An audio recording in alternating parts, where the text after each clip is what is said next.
আরে বাপরে, এ তো কঠিন একটা প্রস্তাব।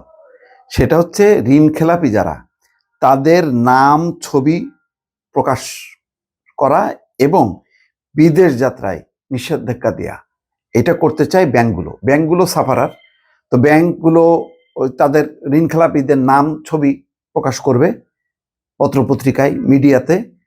আর হচ্ছে বিদেশ যাত্রায় নিষেধাজ্ঞা দিতে চায়, এইরকম একটা প্রস্তাব অ্যাসোসিয়েশন অফ ব্যাংকার্স বাংলাদেশ। তার মানে বোঝেন যে এখন এই ব্যাংকারগুলো, অর্থাৎ ব্যাংকগুলোর মালিকরা কতখানি এখন মানে সোচ্চার হয়েছে যে তাদের ব্যাংকগুলো বাঁচানোর জন্য তারা জনসম্মুখে লজ্জা দেওয়ার জন্য তাদের নাম ছবি প্রকাশ করতে চায় আর বিদেশ যাত্রায় নিষেধাজ্ঞা দিতে চায়। এমন একটা প্রস্তাব নাকি বাংলাদেশ ব্যাংকের গভর্নর আহসান এইচ মনসুরের সঙ্গে বৈঠকে তারা এরকম একটা প্রস্তাব জমা দেবে। খারাপ না, ভালো, পাবলিক সাপোর্ট করবে কিন্তু।